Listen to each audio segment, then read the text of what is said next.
हाँ तो मेरे प्यारे दोस्तों, कैसे हैं आप। स्वागत है आपका एक और नए वीडियो में। तो आज के इस वीडियो में हम प्रतिस्थापन विधि सीखेंगे, है ना। यानी प्रतिस्थापन विधि से हम समीकरणों को हल करना सीखेंगे, है ना। तो ये क्वेश्चन बोर्ड एग्जाम में ज़रूर आता है ना, प्रतिस्थापन विधि से समीकरणों को हल कीजिए, है ना। तो इस तरह से आपके बोर्ड एग्जाम में क्वेश्चन आएगा कि निम्न रैखिक समीकरण युग्म को प्रतिस्थापन विधि से हल कीजिए, है ना। तो आपको प्रतिस्थापन विधि से उसको हल करना पड़ेगा, है ना। तो एग्ज़ाम की दृष्टि से ये बहुत ही महत्वपूर्ण है ना। तो चलिए शुरू करते हैं। तो यहाँ पर हमने दो समीकरण लिए हैं ना। तो यहाँ पर हम देखिए सबसे पहले क्या करते हैं, प्रतिस्थापन विधि से समीकरण को हल करने के लिए सबसे पहले क्या करते हैं, हम क्या करते हैं, किसी भी एक समीकरण से, है ना, किसी भी एक समीकरण से, यहाँ पर क्या है, समीकरण दो है ना, एक और दो, यहाँ पर दो समीकरण है ना।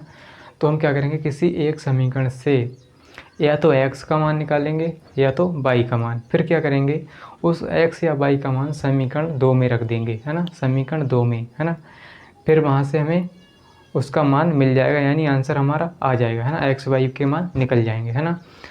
तो आपको जो सरल लगे समीकरण, है ना, ऐसा नहीं कि दूसरा उठाना या पहला ही उठाना है, आपको जो सरल लगे समीकरण वो उठाना है, आपको आसान लगे कोई एक समीकरण, आपको जो भी आसान लगता है वो आप ले सकते हैं ना। तो इसमें ऐसा कोई वो नहीं है कि यही समीकरण लेना है या पहला ही लेना है या दूसरा ही समीकरण लेना है ना। तो आप चाहें कोई सा भी उठा सकते हैं ना। तो चलिए आगे बढ़ते हैं ना। तो यहाँ पर दो समीकरण हैं। सबसे पहले हम क्या करेंगे, जैसे पंडित जी होते हैं ना, बच्चों का नामकरण करते हैं, जैसे नाम रखते हैं, जैसे सोनू मोनू, है ना। ऐसे ही हम क्या करेंगे, यहाँ पर इनका सबसे पहले नाम रखेंगे, यानी समीकरण एक डालेंगे और समीकरण दो डालेंगे, है ना।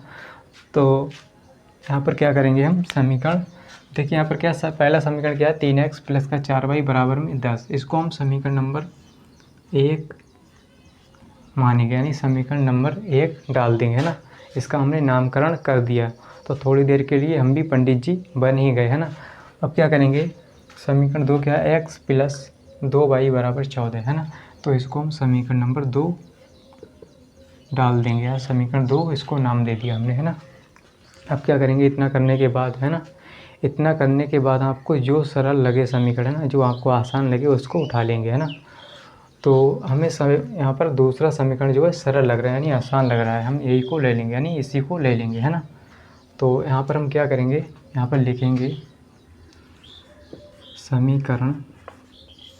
समीकरण दो से, है ना। दूसरा समीकरण हम लेंगे तो यहाँ पर लिखेंगे समीकरण दो से, है ना। समीकरण दो क्या है, समीकरण दो है x प्लस का 2y बराबर 14। यहाँ से हम क्या करेंगे, x का मान निकाल लेते हैं ना, x का मान निकालना आसान है ना। तो यहाँ से हम x का मान निकालेंगे, है ना। तो जब x का मान निकालेंगे तो 2y जो है इस तरफ जाएगा, है ना। इस 2y को हम बराबर के इस तरफ भेजेंगे, है ना।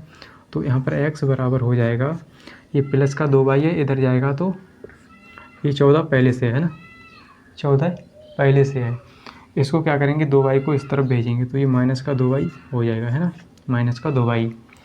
तो यहाँ तक आपको समझ में आ गया होगा। अगर समझ में आ रहा है तो जल्दी से वीडियो को लाइक कर दीजिए, है ना, लाइक, और अपने दोस्तों के साथ शेयर कर दीजिए, है ना, ताकि वो भी इस वीडियो को देख पाएँ, है ना। तो यहाँ पर हमने x का मान निकाल लिया। अब क्या करेंगे, 14 माइनस का 2y, है ना। अब क्या करेंगे, इसको हम समीकरण नंबर 3 मान लेंगे, समीकरण 3 डाल देंगे, है ना। समीकरण 3 हमने डाल दिया, है ना, इसका भी नामकरण कर दिया, है ना। अब क्या करेंगे, इस समीकरण 3 से x का मान कहाँ रखेंगे बताइए, x का मान कहाँ रखेंगे, समीकरण एक में। समीकरण एक में क्यों रखेंगे, क्योंकि हमें यहाँ से y का मान मिल जाएगा, है ना। क्या मिलेगा, यहाँ से हमें y का मान मिलेगा, है ना। तो इस x का मान हम समीकरण दो में नहीं रख सकते, है ना। तो हम समीकरण दो में नहीं रखेंगे, इसको समीकरण एक में रखेंगे। क्यों, क्योंकि हमने समीकरण दो से तो इसका मान निकाला है ना। समीकरण दो से हमने x बराबर इतना निकाला है, समीकरण दो में नहीं रखेंगे ये, है ना। हम समीकरण एक में रखेंगे तो वहाँ से हमें y का मान मिलेगा, है ना। तो यहाँ पर लिखेंगे समीकरण तीन से x का मान समीकरण एक में रखने पर, है ना,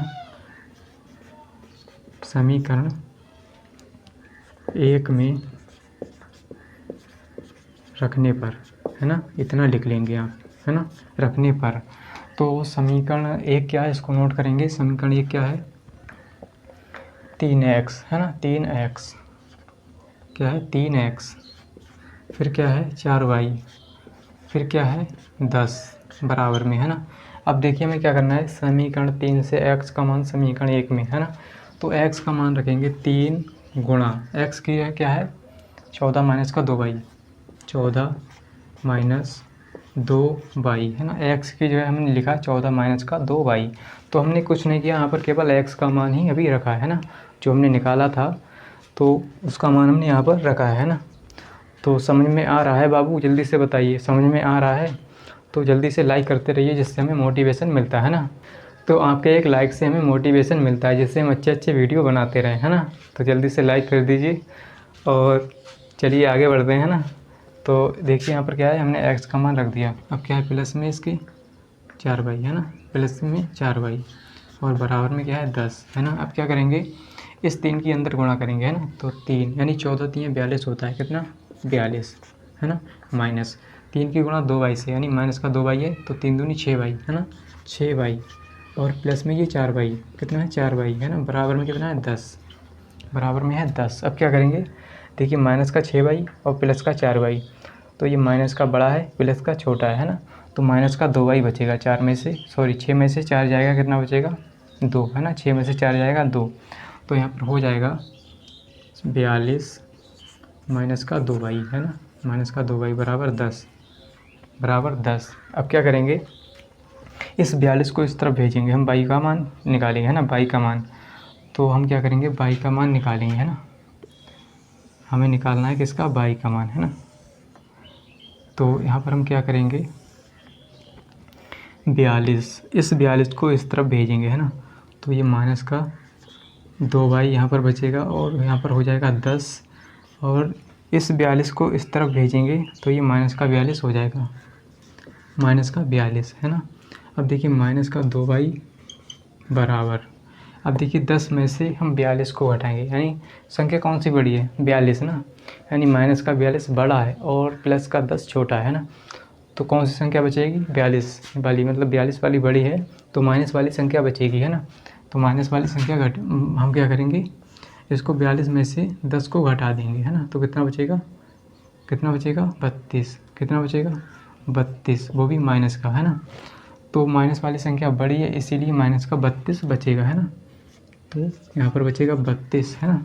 अब क्या करेंगे, इस देखिए माइनस से ये माइनस कैंसिल हो जाएगा, क्यों हो जाएगा, क्योंकि एक जैसे चिन्ह है बराबर की दोनों तरफ, है ना।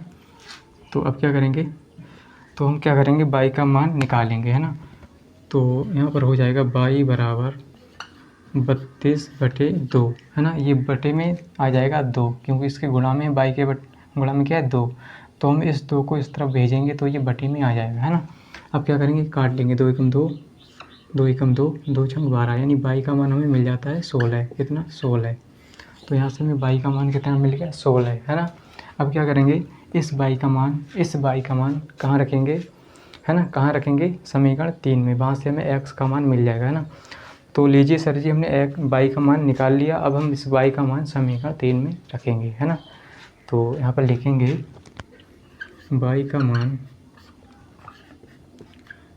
मान समीकरण 3 में, समीकरण 3 में।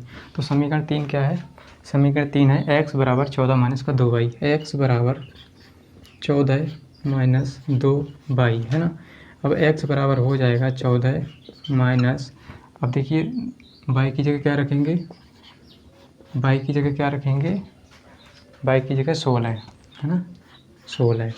अब x बराबर हो जाएगा 14 माइनस, है ना, 14 माइनस 16 दूनी 32, 16 दूनी 32। अब हमें क्या करना है, 14 प्लस का है और 32 माइनस का, तो माइनस वाली संख्या बड़ी है ना। तो यहाँ पर हम घटाएंगे, 32 माइनस का है, 14 प्लस का है, तो 12 में से 4 गया, कितना बचेगा 8, 12 में से 4 गया 8 बचेगा, है ना। फिर यहाँ पर क्या बचा था 2, है ना, 2 में से 1 गया 1, यानी 18 बचेगा, तो वो भी माइनस का, है ना। तो x बराबर माइनस का 18। तो यहाँ से लीजिए सर जी, हमने x और y के मान निकाल लिए, है ना। यही हमें करना था, यानी x और y के मान हमें निकालने थे। तो यहाँ पर हमने x और y के मान निकाल लिए, है ना। तो यहाँ पर हम लिख सकते हैं x बराबर माइनस का 18 और y बराबर लिख सकते हैं 16, है ना। तो यहाँ से हमें x और y के मान मिल गए, है ना। तो इस तरह से आप कठिन से कठिन भी सवाल को हल कर सकते हैं ना, यानी प्रतिस्थापन विधि से आप समीकरणों को हल कर सकते हैं ना। तो अगर वीडियो पसंद आया तो वीडियो को लाइक कर दीजिए, एंड अगर चैनल पर नए हैं तो चैनल को सब्सक्राइब कर लीजिए। मिलते हैं अगली वीडियो के साथ। आज के लिए इतना ही। जय हिंद।